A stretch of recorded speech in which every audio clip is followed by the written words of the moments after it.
to switch on the recorder. Thank you. What I do without you, I don't know.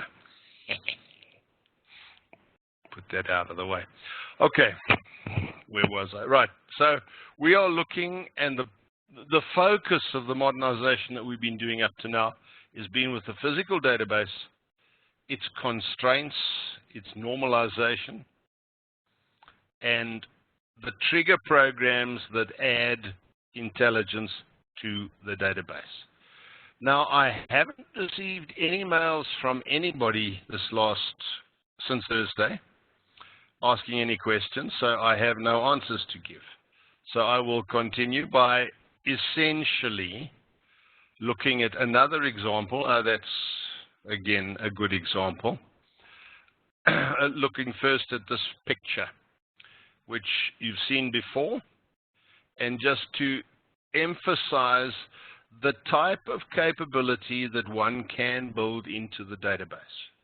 Every single one of the files that make up your primary database can have a before trigger and an after trigger.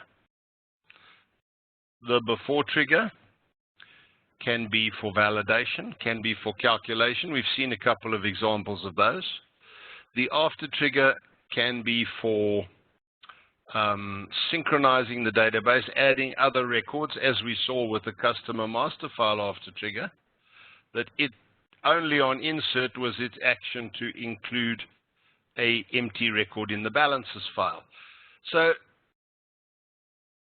if you look at the type of capability that you can build into before and after triggers, which are attached to your physical tables, and the tables themselves are related by constraints. Once you get moving in this direction, you can start to remove an enormous amount of code, and your database becomes self-aware and self-monitoring. If you do it well and you do it properly, it's very difficult to put invalid data into the database.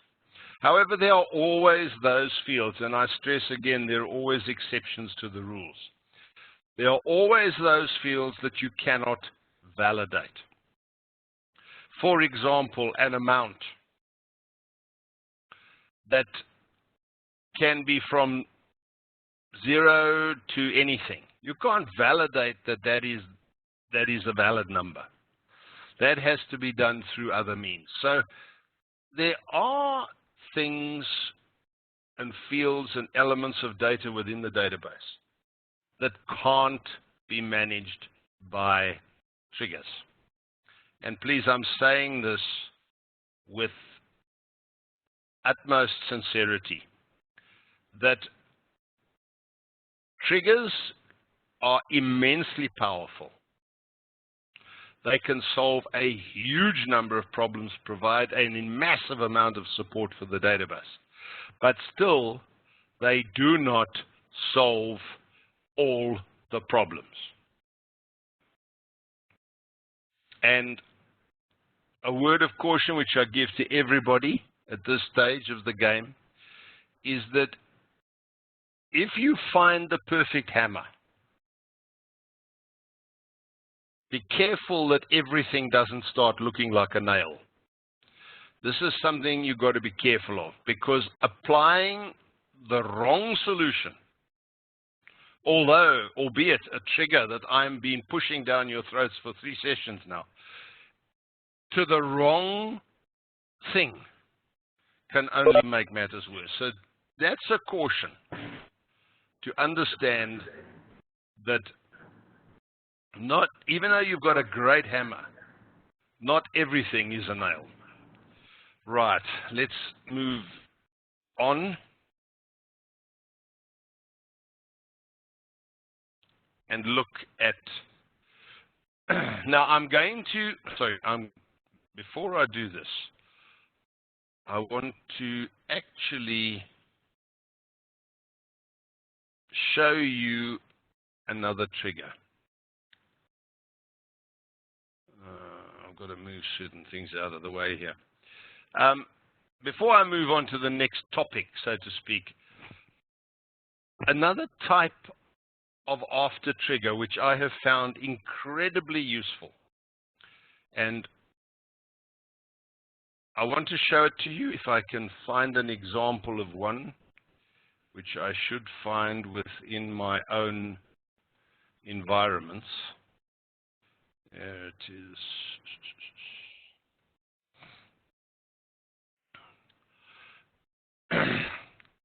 Very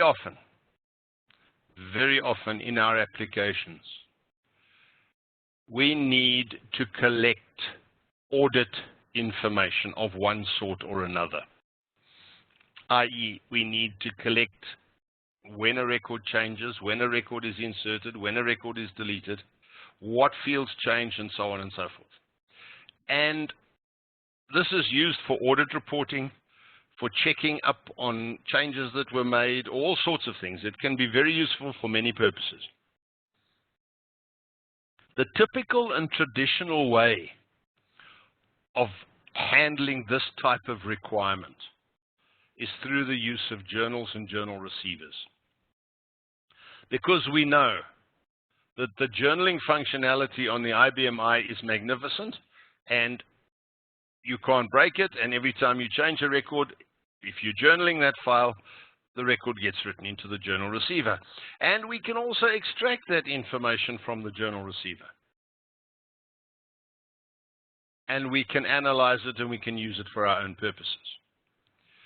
So that has been the traditional approach to collecting information for audit purposes. There are a couple of problems with that. The one problem is that you have to manage your journal receivers, i.e., you've got to keep them until you've processed out of them the data that you want to process out of them, and then you have to back them up, archive them, delete them, and there you have to manage them. So you have a management issue when it comes to journals. The other issue is if a journal receiver for some reason gets taken off the system before you've processed it, you've got a gap in your history. And it's sometimes awkward, particularly if you're using an HR product, to actually set up the journal for two different purposes, because the HR product wants the journal set up in a certain way, and you don't want it that complex. So for audit purposes, you want something different. So one of the things that can be very powerful is to use an after trigger like this one. AO is an after trigger, and it's got I use the little naming convention called CC, which means it's a change collector, i.e. this trigger collects changes to files.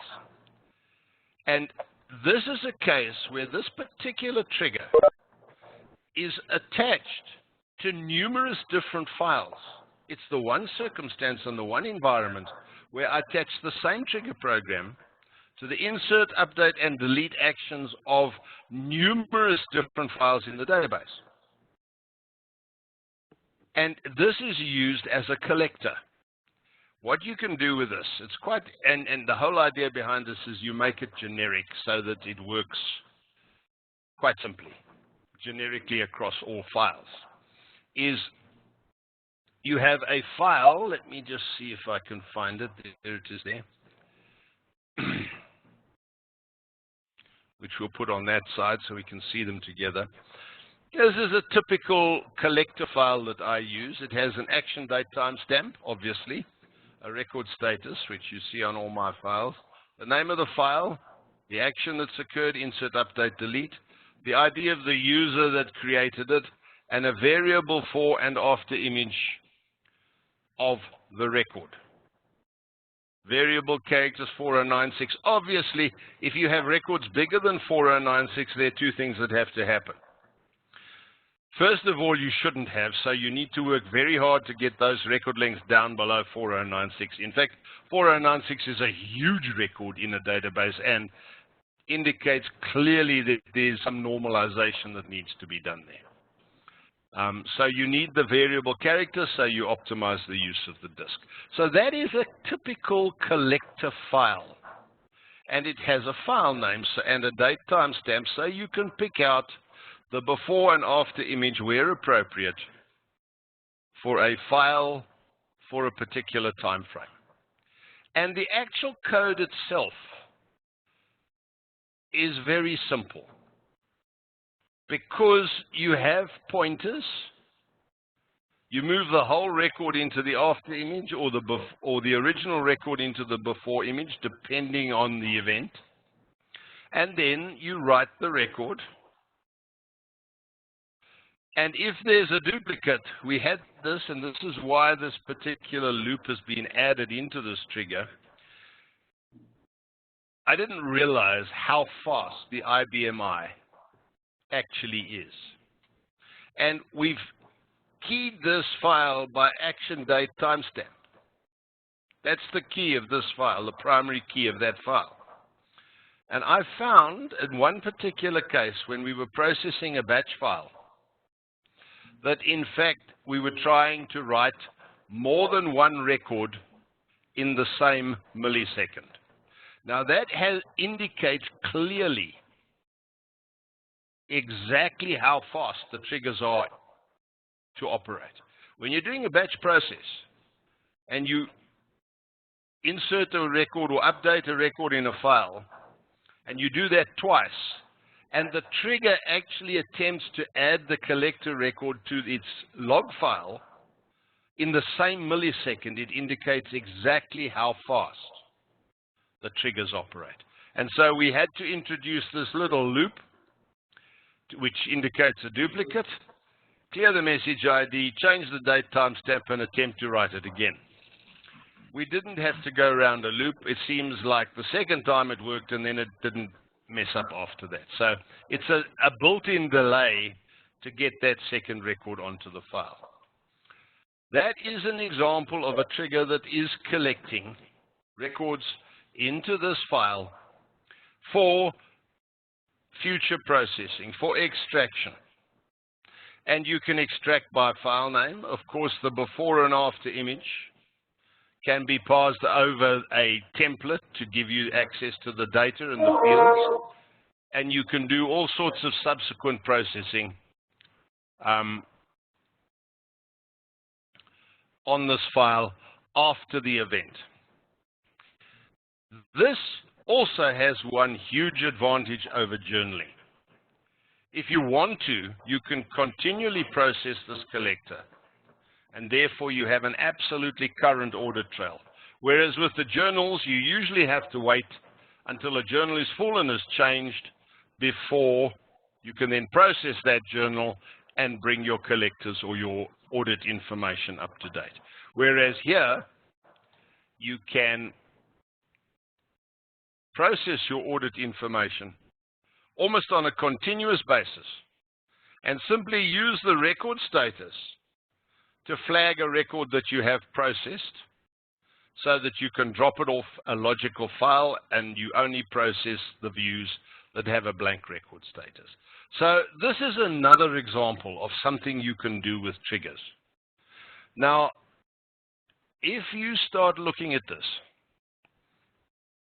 and you look at the possibility of adding triggers to your databases, and you want to know whether the trigger will solve the problem, you can be pretty certain that if you are looking at the database, its relationships, its validation and synchronization, you can pretty well say that you can write a trigger that will do the work for you.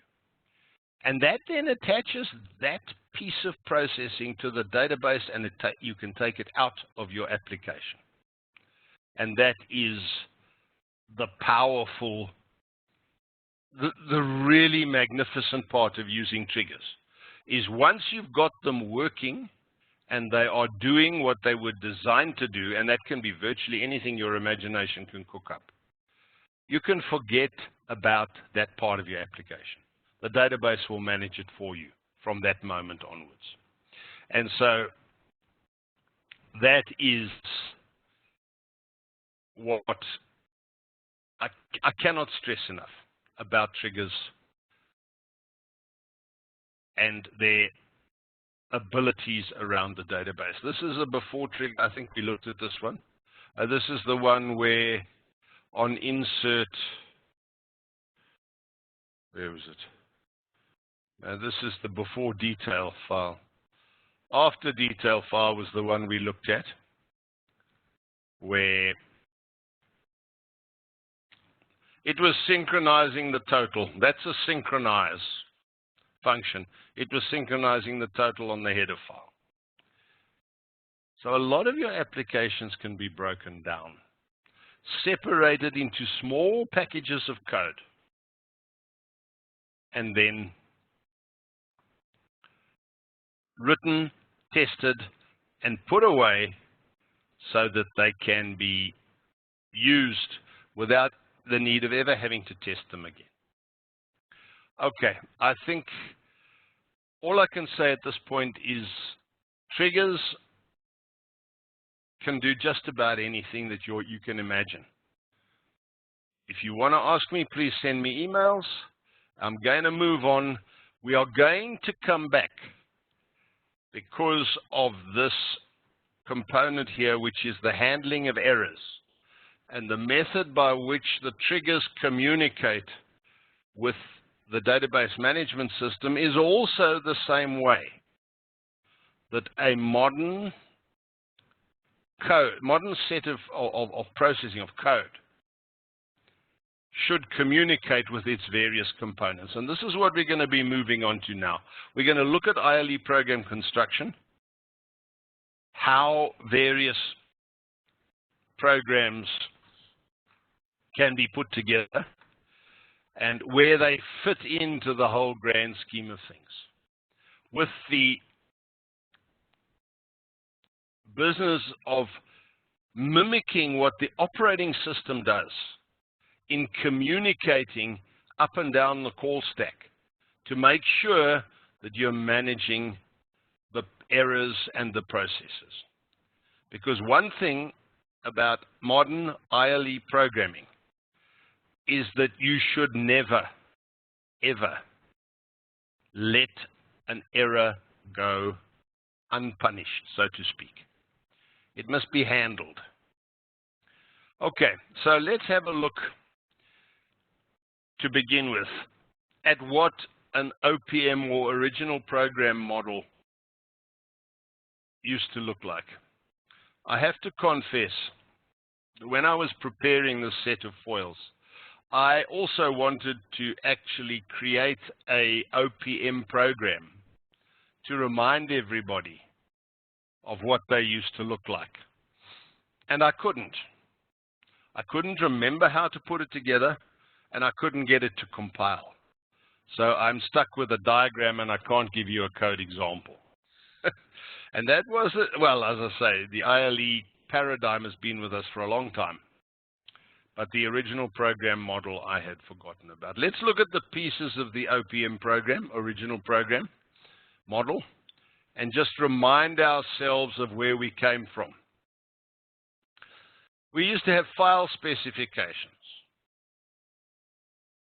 data specifications, data definitions. These two were at the top of the program in F specs and D specs.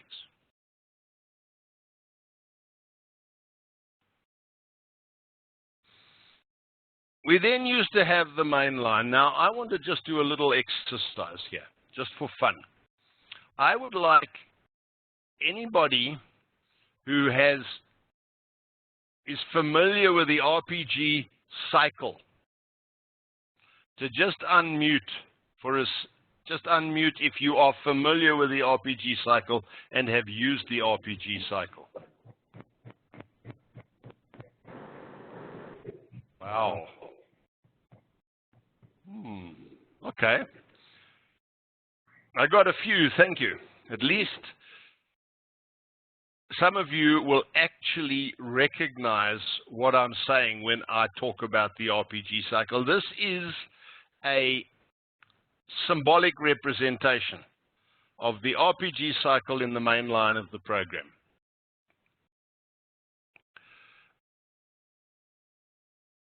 In the old days, we had to use the RPG cycle. On the original program model, you can't do without it.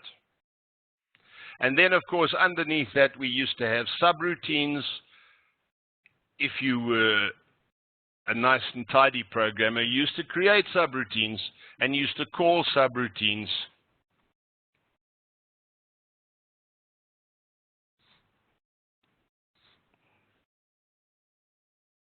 in order to possibly group repeated code or possibly just to make the program tidier.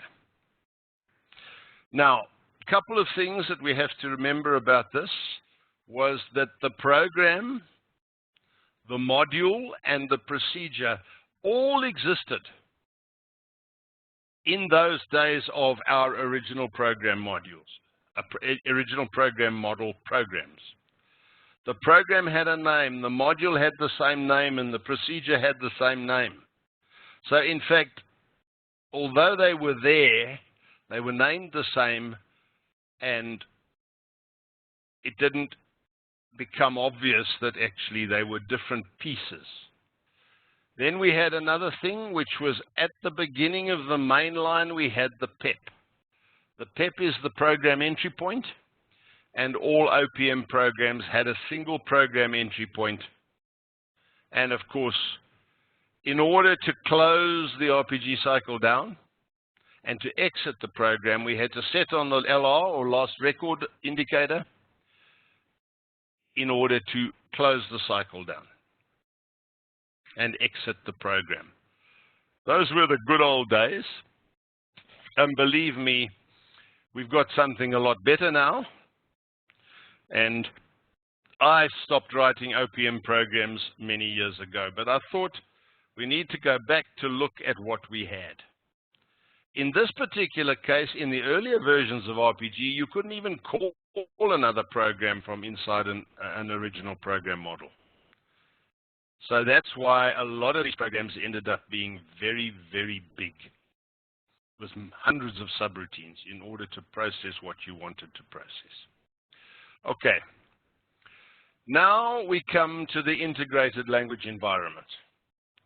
Now I just want to correct something that a lot of people seem to have a slight misunderstanding about. There's no such thing as RPG ILE. Doesn't exist. What we actually are coding these days is RPG4 for the integrated language environment.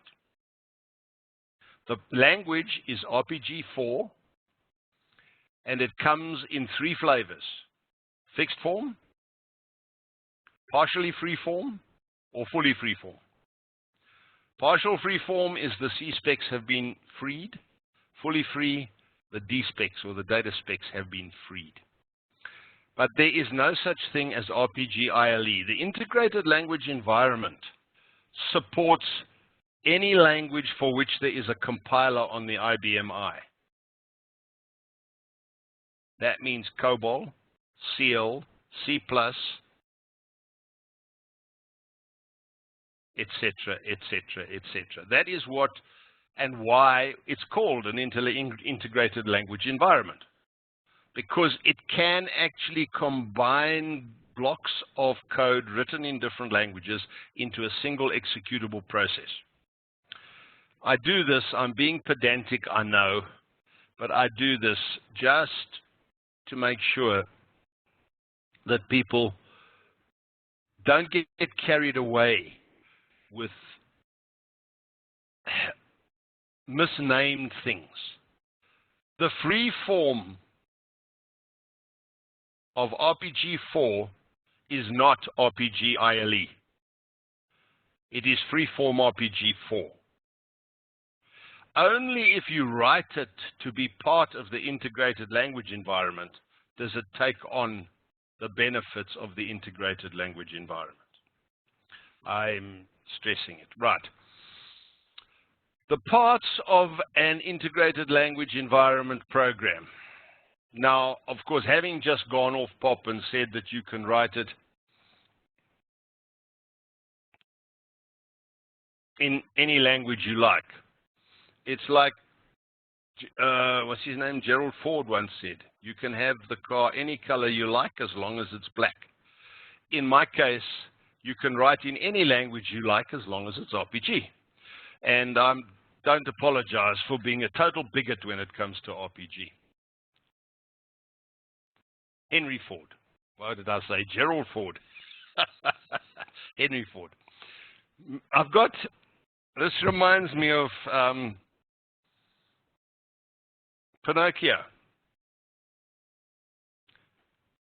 I'm Pinocchio, and you know that Pinocchio had his conscience was named Jiminy Cricket.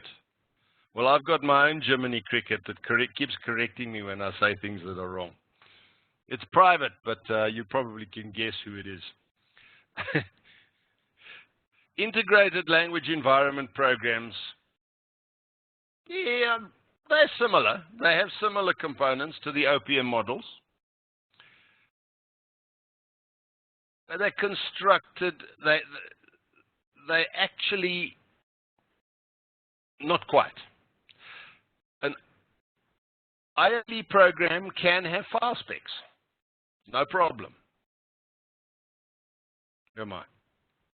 Oh, there we are. Sorry, my mouse wheel is very sensitive. It can have file specifications there. Now, it has data definitions. Data definitions come in two flavors in ILE programming. One is called a global data definition, and the other, which you can see here, is called a local data definition.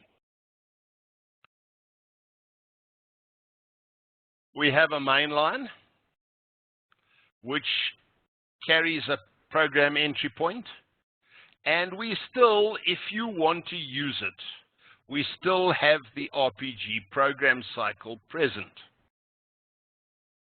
And in fact,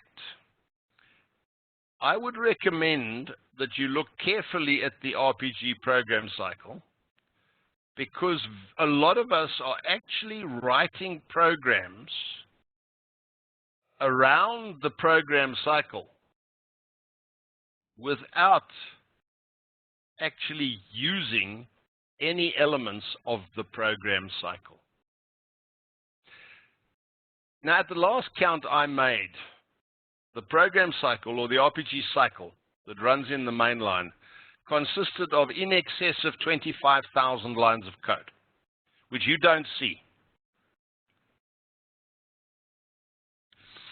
It was one of those things that made RPG such an exceptional language to begin with, is that an incredible amount of the routine management of a program was built into a cycle that you didn't have to code. You just had to slot parameters in. But these days, we don't use it for very much. The mainline is mainly used for opening files, nothing else.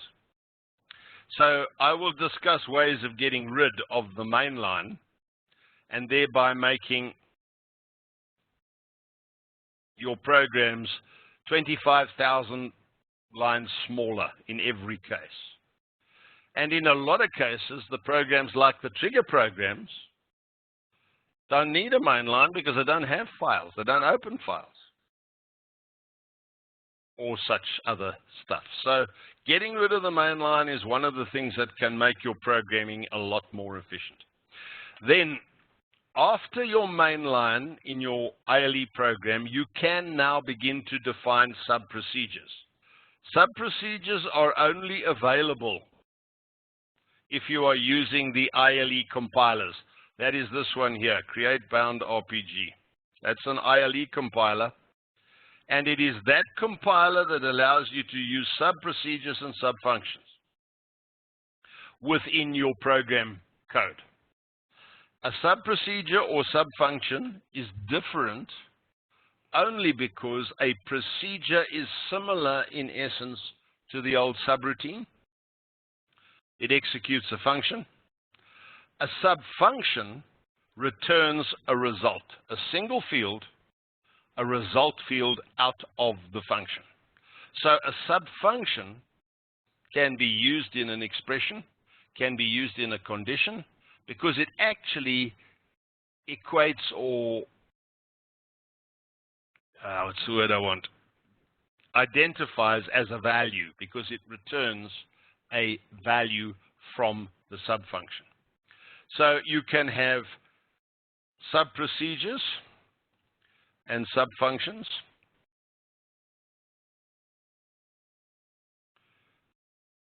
There. And each of them can have a local data definition. And this is, I stress, very important, they can also have file specifications. File specifications are available in procedures. So this procedure can have file specs, local data definitions, and procedure code. Now, the important thing to understand about these local data definitions in a procedure is the code within the procedure, the sub-procedure or sub-function, looks first at its local data definitions. If it finds a named field in its local data definitions, it will use that. If it doesn't find the field in its local data definitions, it will go and examine the global data definitions to look for that field. And if it finds it there, it'll use that. So what we are getting to here with using sub-procedures and sub-functions is that you can use local data definitions and global data definitions. The global data definitions are common to all procedures.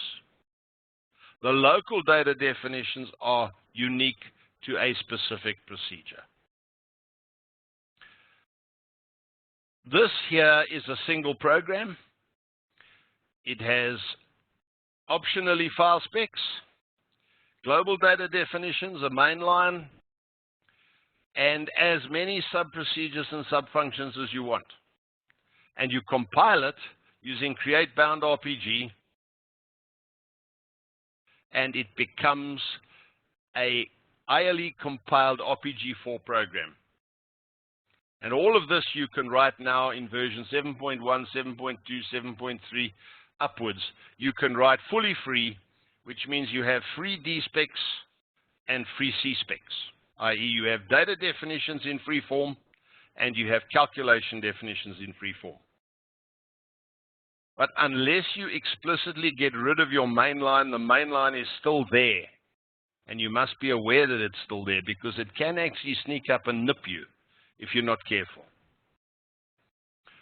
In order to get rid of the mainline, you must explicitly remove it from the compiler. Okay, so that is what an ILE program, a single ILE program, usually looks like. Written in RPG and compiled, sorry, written in RPG4 and compiled as an ILE program.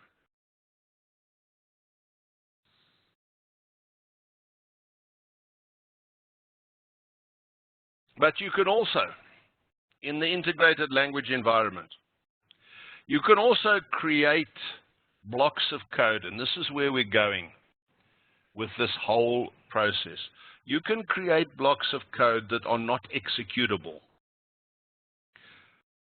i.e. you can compile them as ILE modules.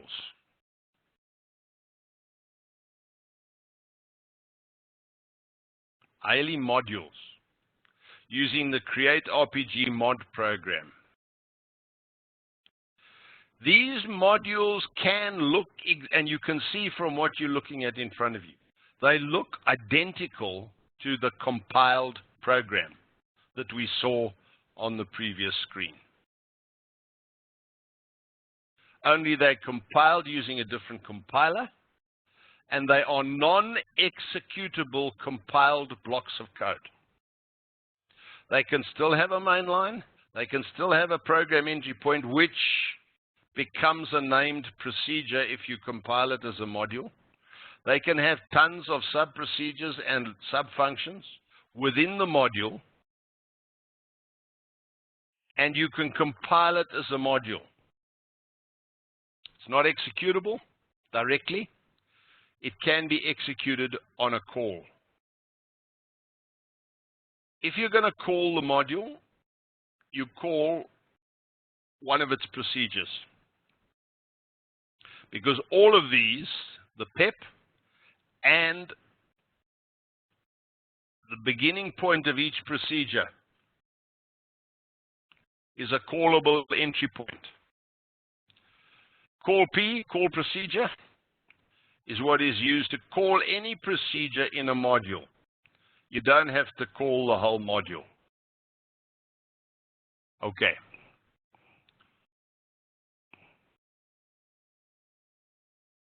Then you can take your modules, which are your building blocks,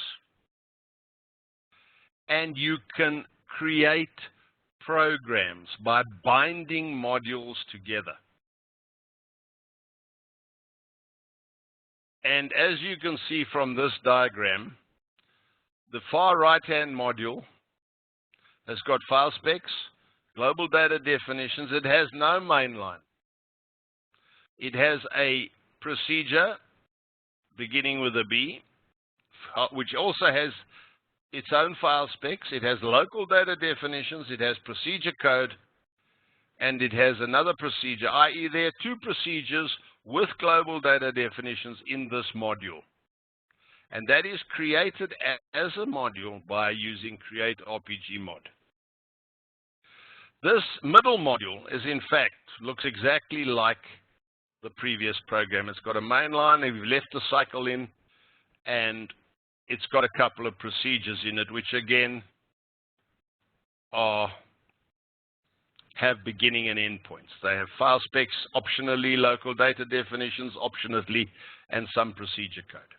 Those two are modules. That's also created by RPG mod. Then we have a program which also has the full array of options. File specs, global data definition, mainline with a cycle, procedures with file specs, etc. But, and this is the big but point, I need to just get myself to the screen here because I want to show you where, right. This is a program, when you compile this program, you use a create bound RPG. And that is your normal compile statement. However, if you want to bind these modules together into a single executable program, you use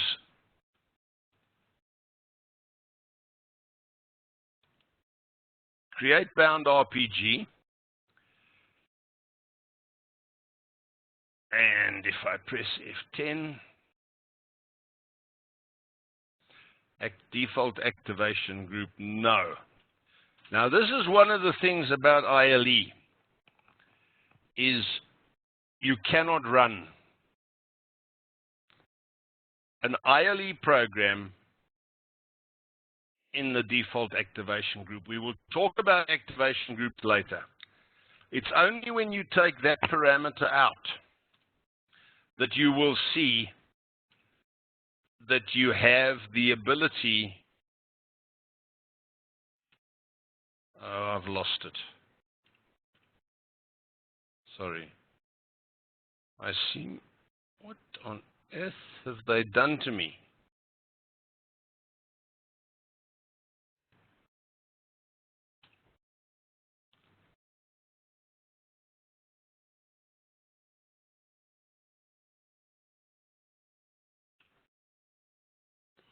How extraordinary. So I just got to catch my breath for a moment here because it doesn't look like what it's supposed to look like.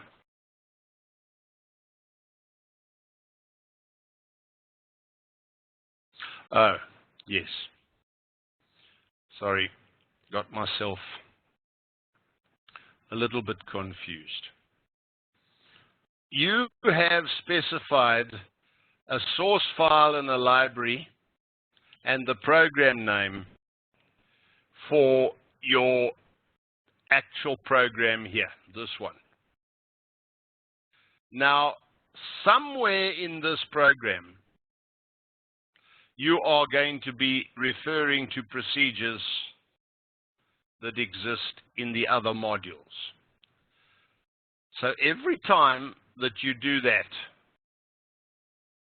you're going to create a request for an export symbol. Sorry, an import. You're going to be asking for another procedure. So what you have to do is here, you have to use the binding directories that are made available by the operating system to list your other modules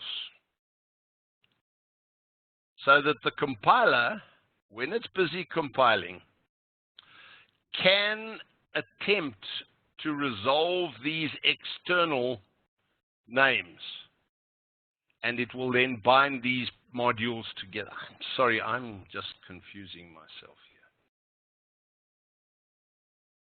The binding directory will carry the names of the modules. And what the compiler does is it looks for these names in the binding directory, and wherever it finds them, it binds the modules together into the program, thus creating a single executable object from all the modules that are, or procedures that are referred to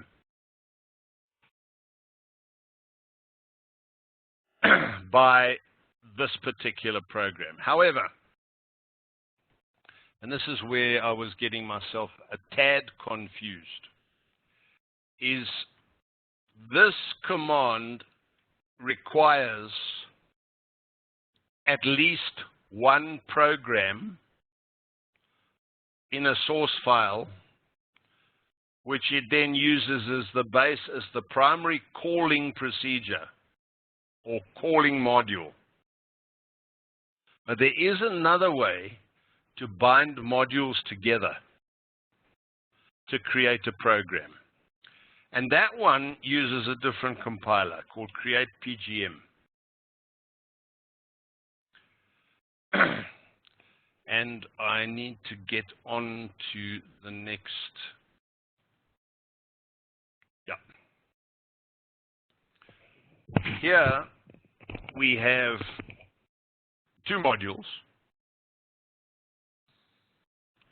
constructed for particular functionality, and very often each module has a particular purpose and a set of procedures to fulfill that purpose. Now you want to bind these modules together to create an executable program. So you use create RPG mod to compile the module in both cases. Then you would use your create PGM command to bind these two modules together into a single program. And the advantage of this is that you specify the modules, and as you can see here, you have the typical plus for more values, so you can have a complete list of modules. I'm not sure how many modules you're limited to, but you can have a series of modules that are bound together to create a program. But because there is no primary program in place, there's no primary source code that is written as, and you're not using the create bound RPG, you have to specify which procedure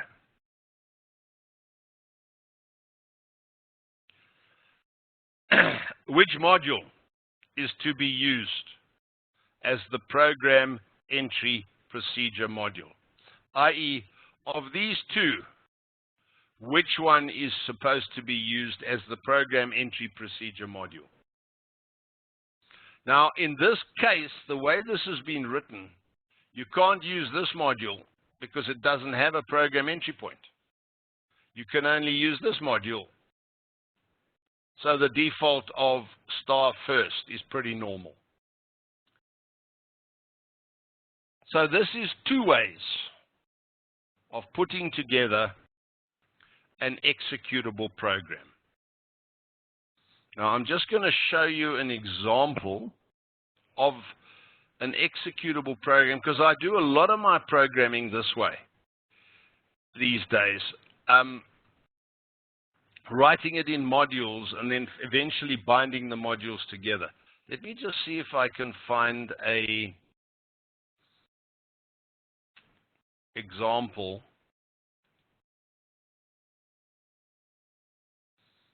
to show you. By the way, while I'm looking for this, I just want to say that I was going to put all the samples of the trigger programs and make them available off the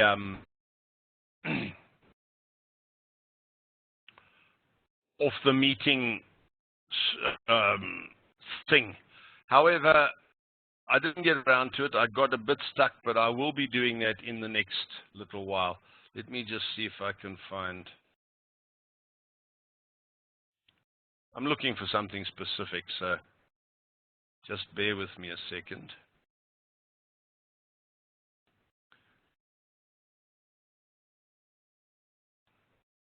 Because this is leading up to a discussion .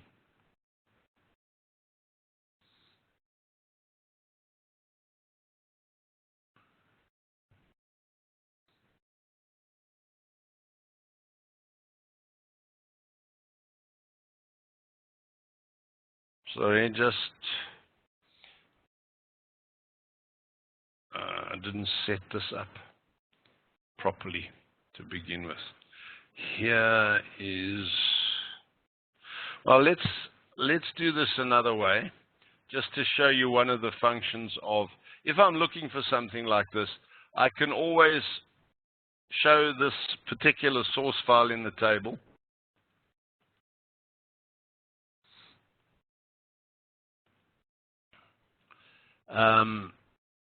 This is the particular source file, and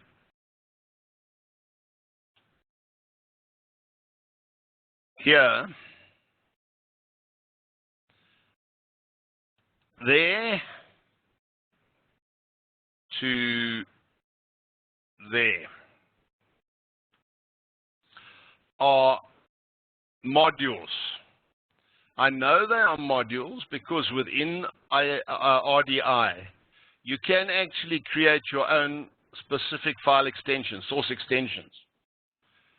And I have, whenever I create a module, I have created my own extension called RPGLEM, which tells me that it's an ILE module RPG. So I can tell those are modules by looking at the extension. And I'm going to include this one, and I'm going to open these with the browse.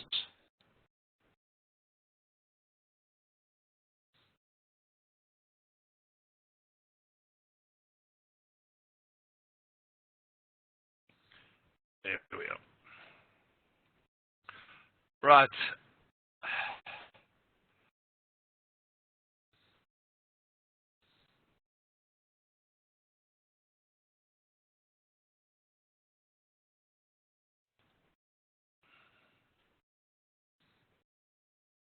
What I've done with this particular program is I've created a series of modules.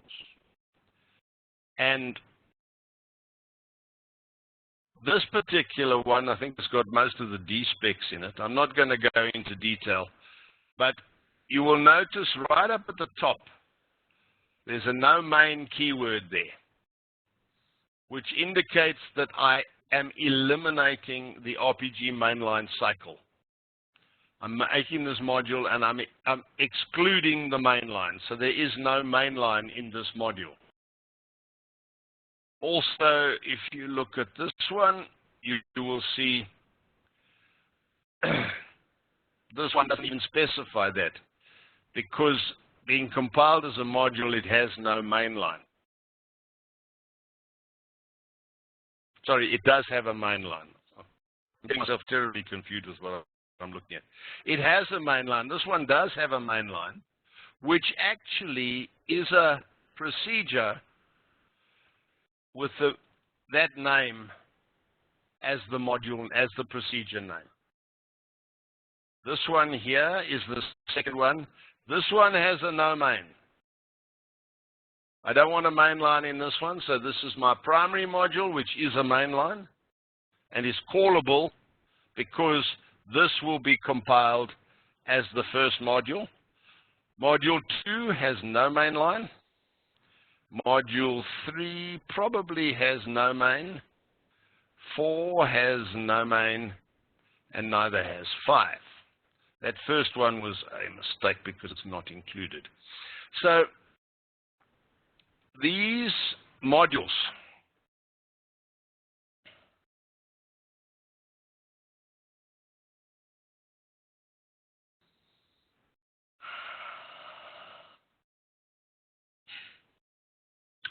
I've got the wrong code. Sorry, people. Just please forgive me for a second. Let me get the right piece, a sensible piece of code here.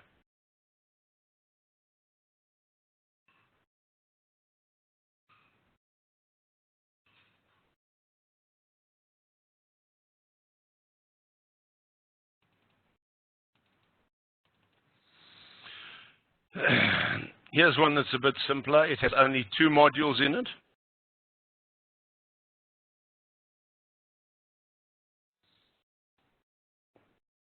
And so it's going to be easier for us to see.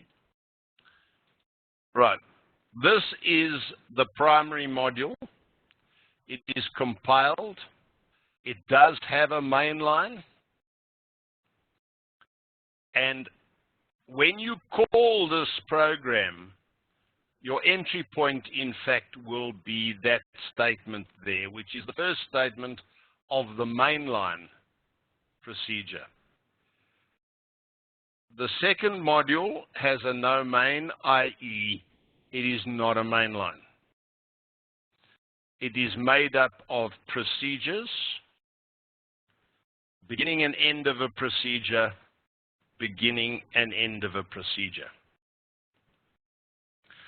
Now, doing the program this way means you can write your procedures, and you can write your modules, and inside your modules you have procedures.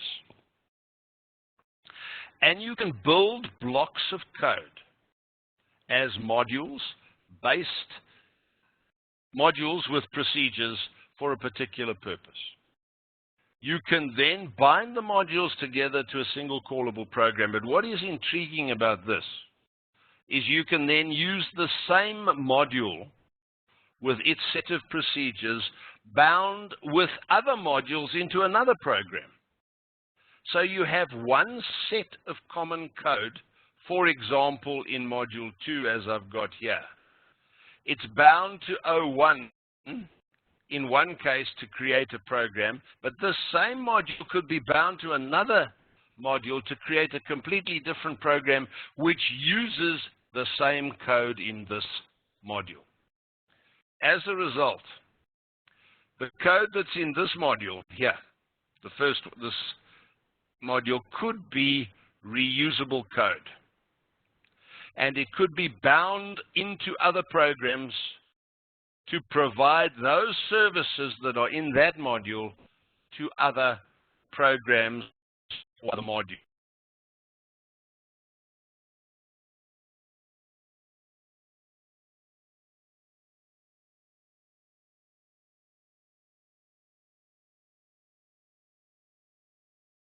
One place.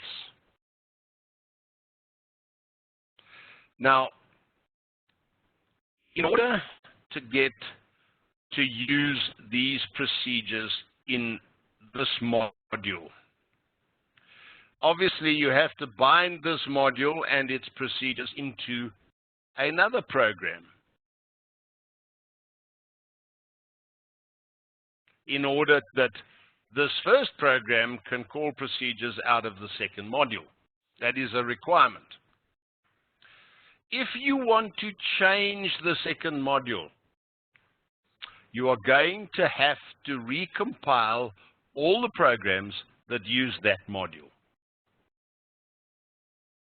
And that is obviously a bit of a problem, because you don't want to be forced into a situation where if you change a procedure because you want to enhance its functionality, that you are forced to recompile programs all over the place. That is one of the reasons we didn't do that in the past. We tried to avoid it by bunging everything into a single program or repeating code in order to avoid having to go and track down programs and recompile. The only way you used to do it in the past was to call other programs. Then you didn't have to recompile the calling programs. What we do now to avoid the necessity of recompiling a whole slew of programs when you change a procedure, a common procedure, and I'm repeating again, value-added tax, discount routines, calculations for various different things. These are common chunks of code which we will enhance and improve from time to time. And every time we do not want to recompile a slew of programs that use those procedures or bind those procedures into themselves. So what we do is, instead of creating programs, here's another example, 3 modules.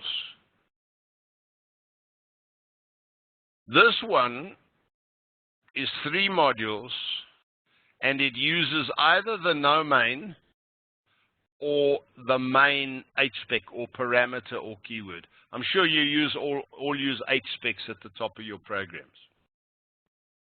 You can, in this case, create modules that have multiple procedures, and at the top of one module, you can specify what is the main procedure name. So in this program, for example, here, this procedure here, I might want to be the main procedure. So in this module, I would put main with the procedure name of this procedure, and that will make this module the main line, but without the mainline code that is included by default. The other 2 modules would have the no main, so you have 3 modules here, but you have a main procedure, which is the callable procedure, identified using the main keyword. It's module, compiled, compiled module, and then you bind the whole lot together into create program, to create a single program.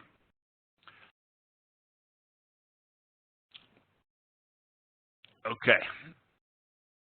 In order to make common procedures, such as you might find in modules like these, to make them available to application code without the need of recompiling your application code every time you make a change to one of your procedures, we do it using a thing called service programs. And this is where I was leading up to. You can see we're talking procedures, we're talking modules, we're talking programs. Now we've added another concept to the whole thing, a service program. Let me just define it.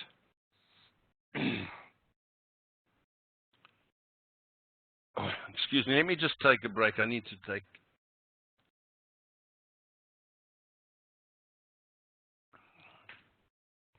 Right. A service program is a program that does not have a single program entry point. A service program is a method of binding modules and their included procedures together into a single object, within which selected procedures are individually callable from other application code, including other service program procedures. Now, just think about this. It's a program. Yes. But every single procedure inside that program can be made into a callable entry point. i.e., you can create modules that contain procedures. You can bind them all together into a service program, and then every one of those procedures can become a callable entry point. And this is the absolute best way of gathering up your reusable code, or your code that is used more than once, gathering it into a single procedure or set of procedures or even a module, and keeping it available to be used by any other program in your process. Service programs can be compiled. They can be registered in a binding directory, and they can be then linked to any other program and can be called from any other program without and can be changed. And this I stress importantly. A service program procedure can be changed. The service program can be recompiled, and where there's no necessity whatsoever to compile the calling programs, as long as you follow two simple rules. And that I want to deal with. There are two simple rules. People that I've spoken to have often tried to use service programs and run foul of a couple of things that confuse people to death. And eventually, after struggling to get service programs to work properly, cleanly, and simply, have basically abandoned the exercise because it's just too difficult. I have two very simple rules that you need to follow, and service programs become the nicest things to stack away your routines, your reusable routines, so they can be called from anywhere at any time and provide you with the functionality in one place only. And again, using service programs in this way means, once again, you will get rid of a lot of source code out of your main programs, your main procedures, your applications, shall we put it that way. A lot of your applications reuse code or recode the same thing in different ways. And in order to get consistency, we need to get service programs to act as a library of functions and procedures that are then common to your entire application. So let's have a look.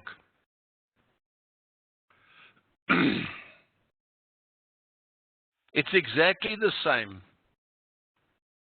precisely the same type of code.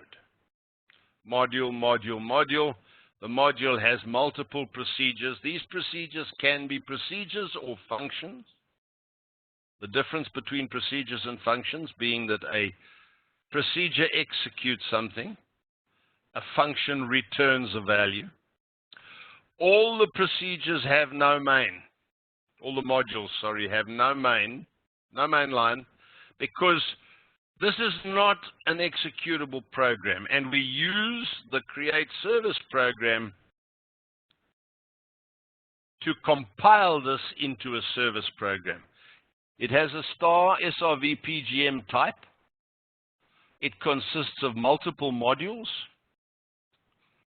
and you create a service program,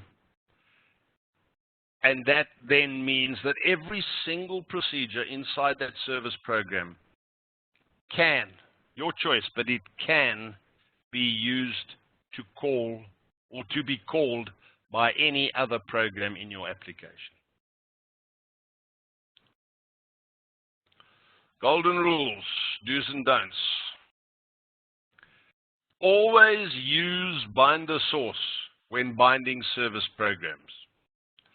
The binder source is a source member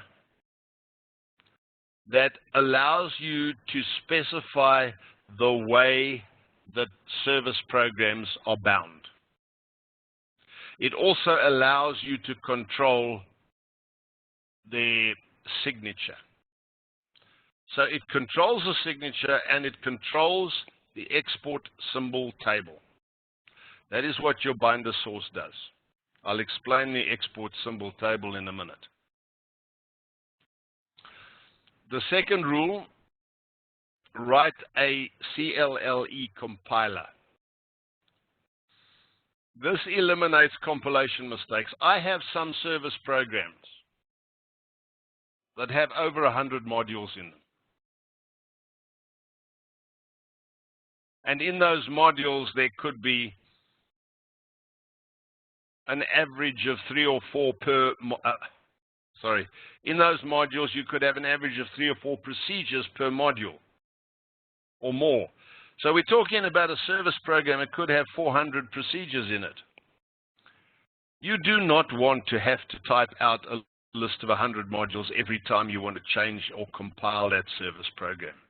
You need, when you create the service program, you need to create a compiler for it. So it doesn't matter who's making the changes. They get it right. And you don't leave out some modules when you compile a service program. And the second thing is, or the third thing is, don't use binding directories when you are compiling service programs.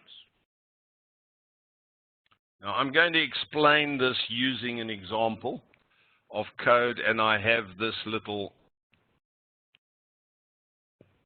PowerPoint thingy that helps me as well. Once you get the hang of service programs, you will never want to go back. We have modules, and each module has 1 or more procedures in it. And using the binder source, which we've created, we use create service program, and we bind all these modules and all these procedures into a service program. That's it there. Now, the service program contains, obviously, compiled RPG code in modules and procedure format. But it also contains something that is called an export symbol table. And this is very, very important. The export symbol table lists the procedures that have been bound into the service program and the pointer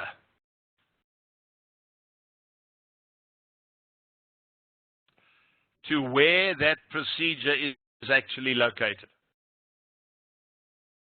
It's called a procedure pointer. It is the physical address of that procedure inside the service program, inside the operating system. So your export symbol table is created when you compile your service program. And the binder source controls how that export symbol table is created. Right, let's look at the next part here. This is a module with procedures. But in this case, we use the create bound RPG or the create program, and we create an executable star PGM. This here is program code, as we are used to. But this program has been written to use some of these procedures. And this is indicated by the PR or the prototype for the call. We'll come to that as well. The prototype in this program and in these various different modules creates a thing called an import symbol table.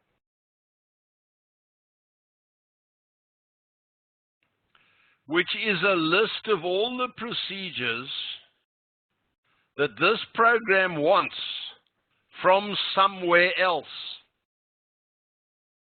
i.e. from a service program or another module somewhere else in the system. And this location is empty while this is compiling. So what happens before the compilation? Sorry, this is compiled first, and the import symbol table is created. Then, the final step in the compilation of a program like this is it's got to go out there, and it's got to fill in the location of each of the procedures that it needs, i.e. it has to find out where the procedure that it wants is located. So what it does is we specify on the compile a binding directory or service programs that it needs to go look at. This is an important thing. When we are compiling, we tell the compiler where to look in order to populate these locations by using a binding directory or a service program. And what actually happens is that during the final binding process, the pointer, the procedure names are matched, and the pointer for that procedure is shifted into the location. From the export symbol table, it's put into the location in the import symbol table, so that at compile time, the program knows where to find its procedures. And you'll see these two arrows up the top here. These ones here actually are finding their location from a completely different service program. Whereas these two procedures satisfy the names and are put in there and there. Whereas these ones come from somewhere else. So this is the last stage. It's called the binding stage. Once the compilation of this program has been done, it then goes and tries to satisfy the locations, the import symbol table, by going and looking for either in binding directories or other service programs to see if it can satisfy the import symbol table. If it can't, and this is important, you will find that your program has actually compiled, and if you look at the spool file output, it says the program has compiled successfully. But if you look at the job log, it will say, I cannot satisfy the request for this particular symbol. I can't find it. And therefore, I cannot complete the compilation of this program, because unless the import symbol table can be completely satisfied, this program cannot be compiled. Okay, it's all theory, wonderful stuff. What I'm going to do now is I'm going to take you for a walkabout in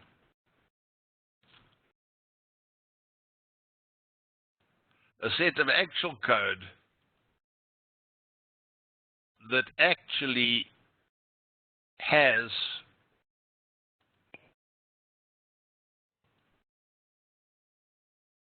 a purpose, which actually you can also have. It's part of our open source download, and it has to do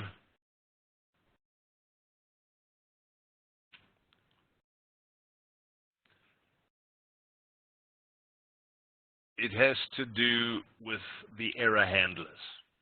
Now, if you remember in the triggers, I kept mentioning the error handlers and passing errors up the call stack, i.e. percolating errors up the call stack.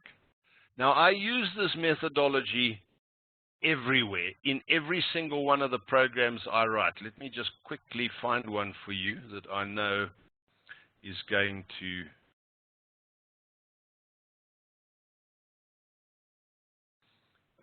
boy.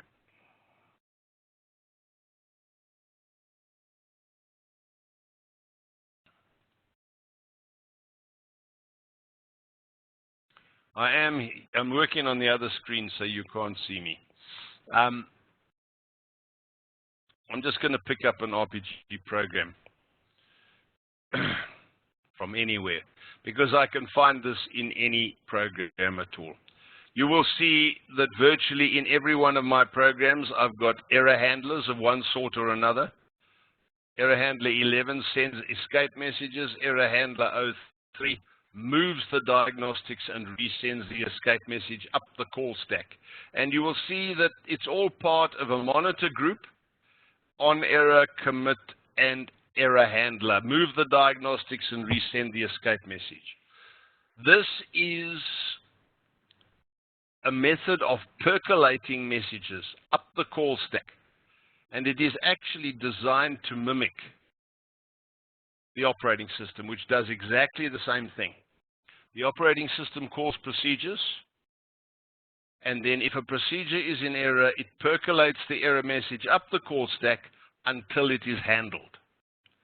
The most important thing is that all error messages must be handled. That's why these procedures that I use are used everywhere, all over the triggers, the IO servers, my program code, everywhere. It uses exactly the same procedures and exactly the same methodology to percolate errors up through the call stack, procedure to procedure to procedure, until they are either dealt with by the database management system or dealt with by your application code. And so, in order to make it simple and to minimize the number of parameters that needed to be used, I decided that the best thing to do would be to wrap the operating system APIs into my own APIs, which I have called error handlers. And there are 5 modules in the error handler. There's error handler 1. There's 2, 3, 4, and 5. Now, there are 5 different modules. And people will say to me, well, why have you got 5? Because in this first one, I've got 1, 2, 3, 4, 5, 6, 7 procedures. Each procedure is designed to do something specific. Then in module 2, I've got 4 procedures, each of which is designed to do something specific. In 3, 4, and 5, there are also procedures designed to do something specific. So people often ask me, why don't I put them all into one module? Isn't that much easier to handle? And the answer to that is not really. When you're designing service programs, yes, you have to have one module at least, and in that module you have to have one procedure. That is the minimum requirement for a service program. IBM says you shouldn't have more than 70 procedures in a service program. That came from a reference manual, and I didn't really understand why 70 was a limit. I have a lot more in my service programs. But the key issue is readability and maintainability and agility. If nothing else, those three things are important for service programs because your developers need to know where they are and what they do. So they must be documented. So they must be clearly organized. They must be easy to maintain. They must be easy to test. Therefore, you would want to avoid unnecessary clutter. And it's better to separate them out into modules so they are, you can change one procedure in one module without having to recompile all of it. The criteria that you use for deciding which module has got to contain which procedures, in this particular case, is quite simple. The first module contains clear current message queue, move diagnostics, resend escape, a combination of 1 and 2, receive last message, move diagnostic and escape, and move escape only. All of those procedures use this API, this system API, that system API, and this system API. So I have grouped all of the procedures that use these particular three APIs into a single module. There's another one. There are 4. Send, receive, or receive. Send, move, or receive. So that all the procedures that are grouped together in this module actually share common system APIs, and therefore I only have to code those API definitions once. The procedures in the second module use a different set. Send program message. They use the send program message API and only the send program message API. Therefore, they are grouped in a module that makes it easy, and I only have to define that procedure, that API rather, once. So the idea of how you group your procedures into modules to create a service program will depend entirely on what you're doing. You might need, I don't know, I know in the States you have some complex tax calculations. I think there's a state tax and a federal tax and some other value-added tax, I'm not sure exactly, which means you might need a lot of different procedures of different varieties to provide services around the calculation of tax. So you might group all the tax procedures into one module. You might group all the discount calculation procedures into another module. It depends on what the application is. But there has got to be some logic. And you need to break down your service programs into manageable chunks so they can be documented, changed, tested, and released into production with the minimum level of error. Because with service programs, you only want to set them up once. The idea also behind service programs, and in particular behind these error handlers, is that, as you can see from, let's just look at this one. This resend escape message API has got quite a number of parameters which you have to fill in before you call that API. But in 99.9% of the cases, those parameters are all the same. So you want to remove the necessity from your application code and reduce the number of parameters that need to be passed to execute a particular function. And that is why I prefer to create multiple procedures instead of complicating everything by having enormous parameter lists to condition the actions. I would rather have 12 different procedures, each receiving one parameter, than one procedure receiving 12 parameters.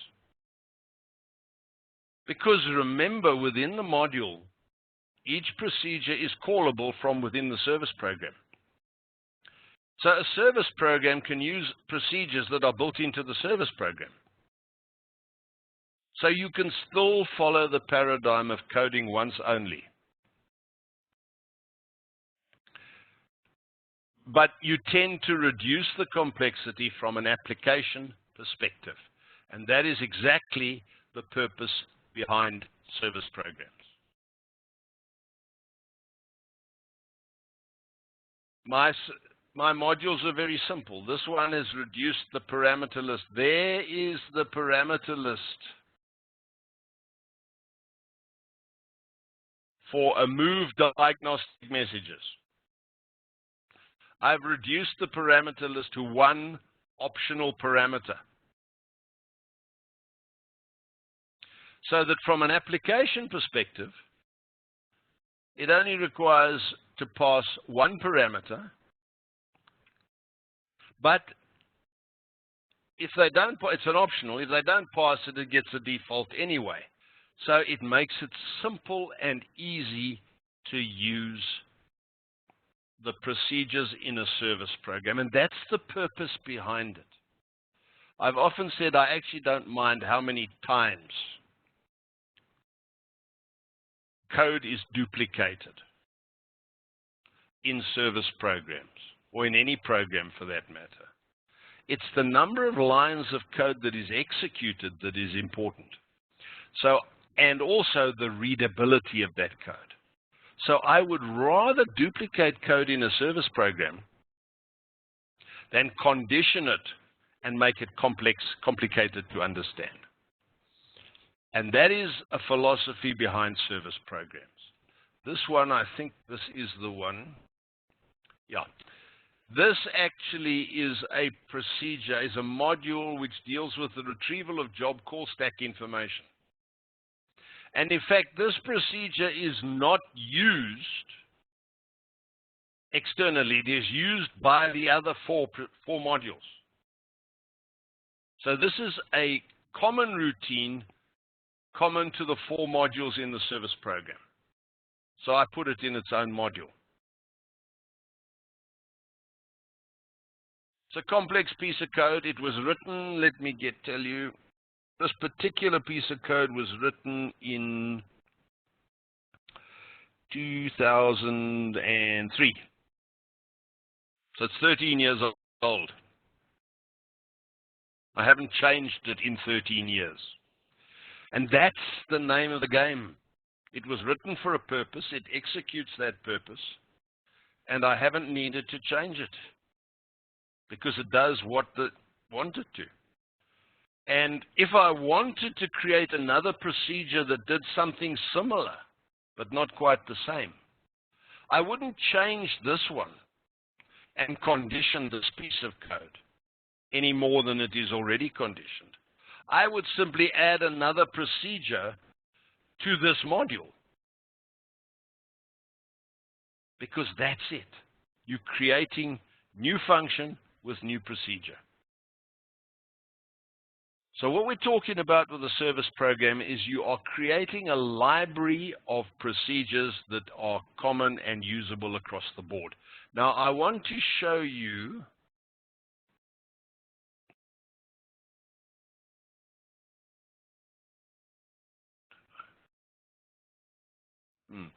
you see here, the error handler 03.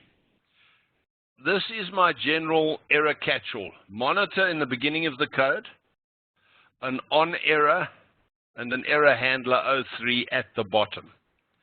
This is a catch all errors. If you don't want to, if you have no need to be specific, this will catch every error and percolate it up the call stack to its caller. Your program doesn't need to know. It's the minimal amount of effort in coding, and that's the call to the procedure that does the percolate. That is error handler 03, which you will find in the service procedures. Yeah, there it is there, and it's that piece of code there that is also around about 13 years old. Please, one thing you must just note here, the code that I'm showing you for the error handler is ERR. The one you've got here is ERH. There's a reason for that. The ERH is what is used by the AO product. And when I pulled it out and made it available as open source, I changed it all to ERR so that one didn't get conflicted with having the two names the same, because the naming on procedures is critical. It's important.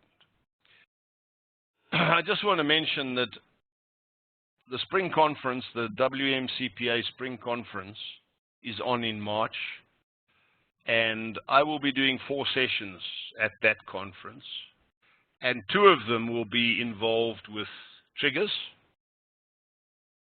and the other 2 will be involved with error handling, percolation, and the method of using error handlers. So what I'm doing here is what I'm going to be doing at the spring conference.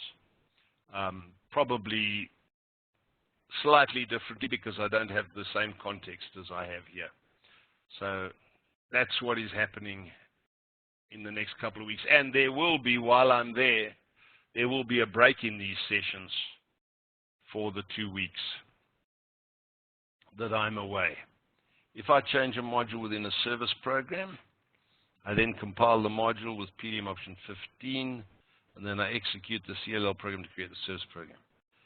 Is the execute of the CLLE program necessary? Okay, thank you, Ed. I was just about to point out, I thought I had it here. Right, so it leads me on to the next topic. How do you actually do this compilation of each module needs to be written, compiled in its own right. You have to take it through the compile, create RPG mod to make sure that it is compiled and successfully compiled. Then we create 2 other objects, and these are the important ones for service programs. I'm using this error handler as an example, and I would very much seriously suggest that you actually download this error handler and understand it, not so much from the point of view of what each module or procedure does, although if you want to use them, then you need to understand the procedure, but also how the golden rules of service program usage save you your bacon every single time. It makes life easy. And I'm going to show you the first thing. Yes, I've created each module and I've compiled the module. Then what I need to do is to create a CLLE program. This is, by the way, interesting. This is the only time in the last 25 odd years that I write CL. I don't write CL anymore. All what I used to put into CL, I write using the RPG and the APIs because it's so much faster and it's so much more beneficial. But in this particular case, I write a CLLE procedure with one statement, which is the create service program statement. So that when I want to compile or recompile this service program, all I do is call this program, and it will recompile the service program for me. So I don't have to remember the names and numbers of every single one of the modules because they are coded in there. This creates a service program called ERR SRV at, by the way. That's a naming convention of mine. Modules carry a single @ sign in their name. A service program has a double @ sign at the end. So if I look through a list of programs, I can tell exactly what a service program is because there's a double @ at the end. So this command to create the service program tells me what service program I'm creating, and unfortunately I have to set a current library because that's the only option the command gives me. Let me CRT-SRVPGM F4. I either have to specify the library by name or use current library. Now, in order for me to be flexible, so I can compile my service program into any library I want, I compile this program with a current library in it. That means I just set current library and call this program, and it will create my service program in that library. Also, of course, I pick up the modules from the current library. That's also a good idea, because it's not such a great idea if you pick up old modules from a library that you have in your library list that you shouldn't have.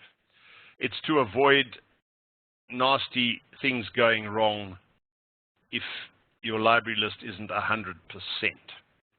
Then, and this is golden rule number 1. You use the export keyword. The export keyword is the keyword in the create service program that tells you how you are going to build the export symbol table. And if you look at it here, the word source file indicates that you are providing a source file member containing the export statements that identify the data and procedures to export from the service program. All indicates that all data and procedures that are exported from the specified modules are also exported from the service program. Now, just to clarify that, we'll go back to this procedure. You will notice this keyword here. It's on the procedure begin statement, and it's an export keyword, which means that this procedure may be exported from this module. And I say may because even though it's got an export keyword, you may choose not to export it. So the export keyword here simply says it may be exported. If you use the all here, all procedures that have that export keyword, all procedures that have that export keyword will be exported in any order that the compiler sees fit, usually alphabetical order. And that causes a problem because there is a thing called a signature that is generated for service programs. Let me work SRVPGM, work with service programs in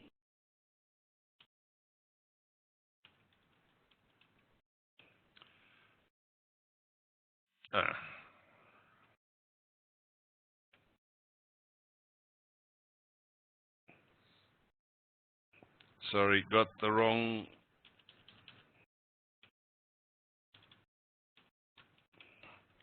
way around again. These are all service programs. And if you do a 5 here to display a service program, you can pick any one you like. Every service program is provided with a current export signature. Now that export signature,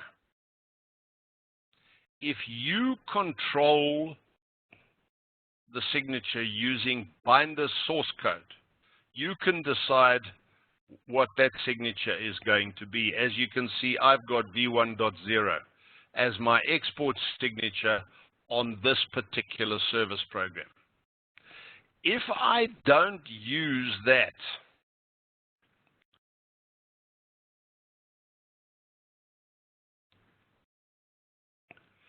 i.e., if I use export all, then all the procedures are exported and the signature is generated by the compiler. And that is golden rule number 1. You do not want to let the create service program compiler generate your signature. Because the signature of a service program reacts very similar to the level ID on a file. When you compile your program, it embeds the signature from the service program it is using. If you try and run that program, and the signature of the service program is not the same as when the program was compiled, the program will fail exactly the same way as it does with the level ID. So you have to control the signature of a service program, because the signature changes in all sorts of different ways, and you cannot predict what signature is going to be produced. So on the command here, I always export source file, and then I name the source file in the current library, source ERR, source underbar ERR. That's the source file that contains the source member, and the source member is ERR SRV $. That's my convention. My service program has got an at the end, and my binder source has a $. At the end. Text, whatever you want to call your service program, and the user profile. Service programs should adopt the owner authority. And the owner authority for a service program should be a profile with all object authority, because you do not want a service program to fail when it attempts to access an object. So your master profile must be the one that owns your service programs, and the service program adopts owner authority, so you don't have authority conflicts. We will talk a bit about authority later on, but managing authority starts here. Adoption of owner authority on programs is where you begin to make it simple for yourself. Okay, so that one statement is compiled into a program which I can then run to create my service program. But let's have a look at the binder source. Here's the binder source. First statement in the binder source is start program export. The program level is current. Now, a lot of people, there is an option here that allows you to compile service programs at various different levels with different signatures. I don't do that simply because it confuses completely any management that you try on service programs. It really makes it very difficult. So I always compile my service programs at current level, not previous level. I'd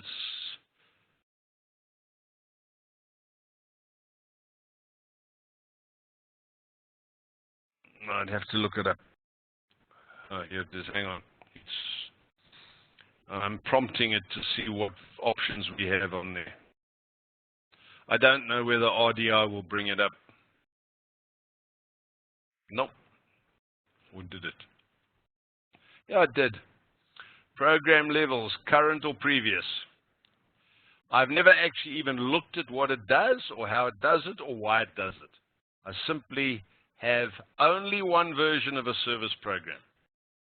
And here is where you define the signature of that service program.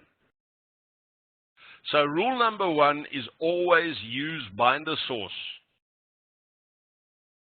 with any service program compilation. And rule number 2 is you define your export symbol table indicating which procedures you want to include in the export symbol table. And here's golden rule number 2, and it is this one which will allow you to enjoy the functionality that comes from service programs. Is when you have created this particular binder source and you have compiled your service program for the first time, never, from that moment onwards, never change the order or remove any symbol from this symbol table. I'm going to repeat myself. From the time that you first compile the service program, you must never change the order or insert new procedures, etc. in this export symbol table. If you want to add new procedures to this service program, you must always add them at the bottom of the symbol table. If you want to remove a procedure from the service program, don't. Simply change the procedure so it does nothing, but leave it in the symbol table. And I will tell you why. When we go back to here, these procedures and their pointers are moved into this location. But it's all extremely dependent on this export symbol table to find the procedure again. And if you go and recompile this service program and you change the order of these pointers, a call from this program will end up calling the wrong procedure. So this location, if you move these around, this location, which should call this procedure, may end up calling this one, because it's all hooked together with the pointer.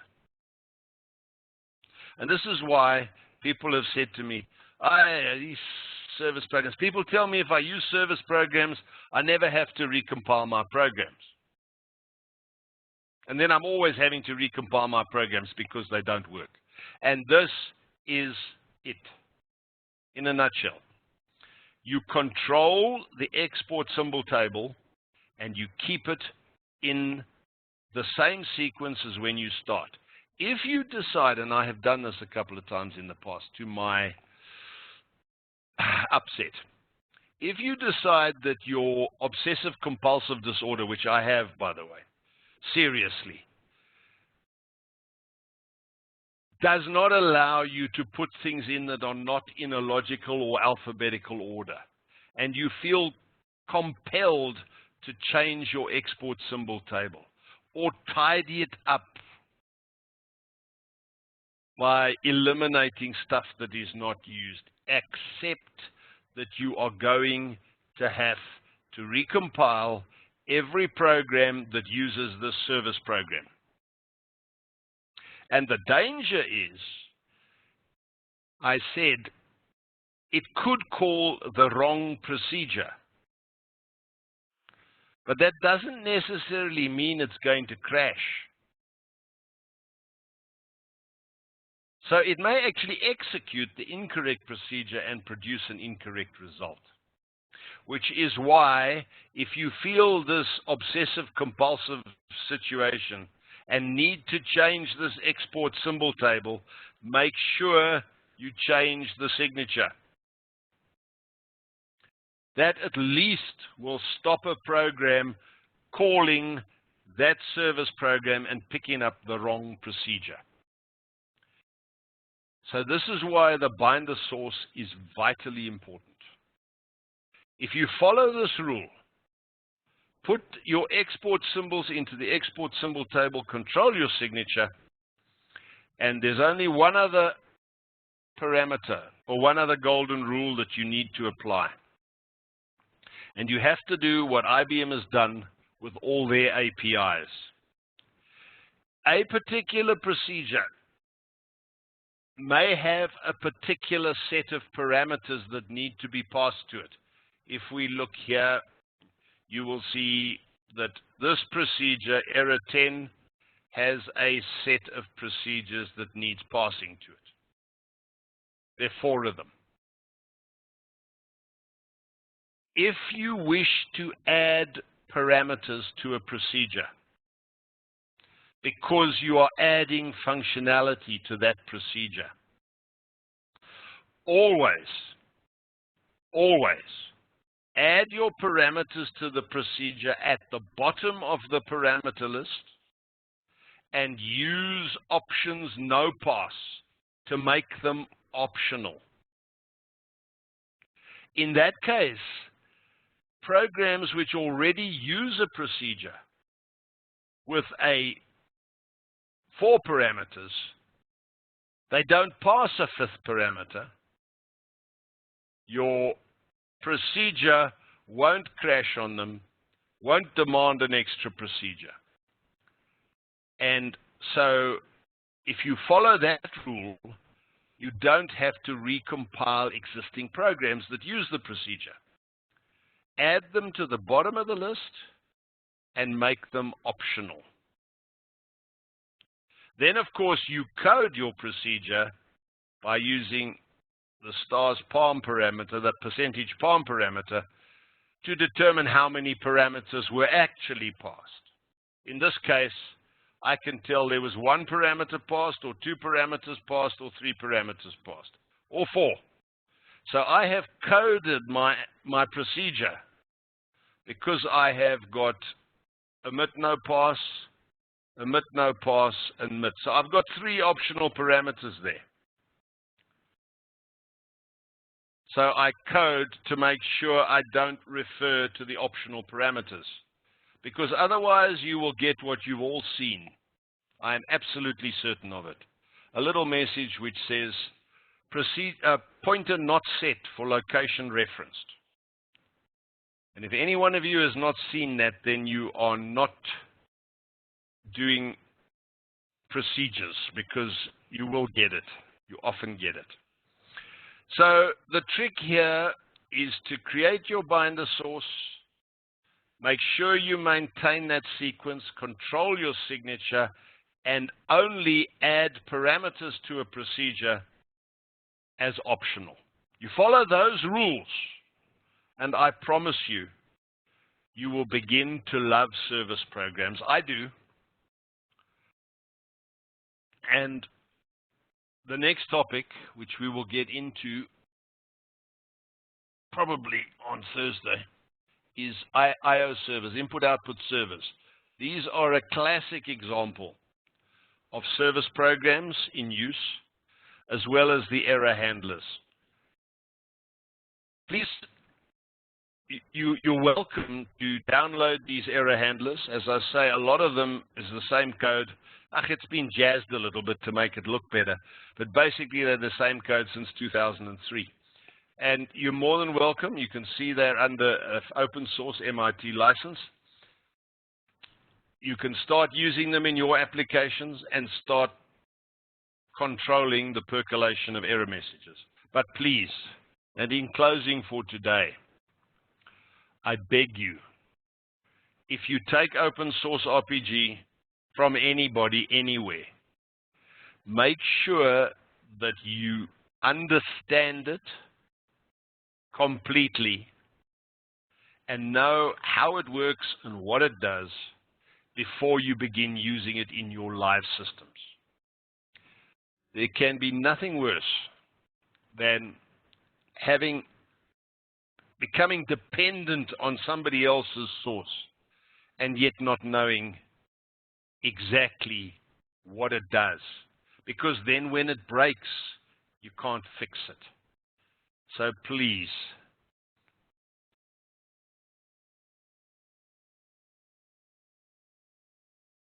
that change collector, Ed, I will make that available.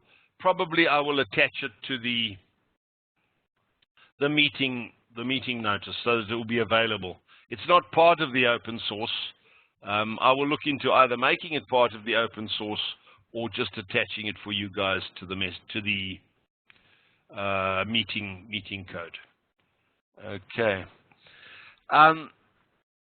So that was a sort of a roll into the pieces and the procedures and how you build service programs. You need to look at this because I can promise you service programs can solve a huge number of problems. They can reduce the amount of code. They can make things a lot easier to test, change, enhance. Agility, once again, comes up as a word. Service programs do this, but you need to follow the rules. I don't get complicated. I take the simplest route that works, and that's what I stick with. And as I say, these handlers have been running for 13 years, and all my code uses them. There is a couple of other things we're going to look at about service programs, how you actually make them available to your other programs for use using binding directories. We'll start next week on Thursday by talking about binding directories, and then I'm going to try and introduce to you, without confusing you utterly, the other possible export, which is actually to be able to export data variables from service programs and use a common data variable in a service program across different programs. But we'll cover that next week. Thank you very much. I hope it's been worth it. It's a little bit of a heavy one, this, but you will begin to see as we talk about I/O servers how this all comes together. So thank you. Have a great day, and we'll see you on Thursday.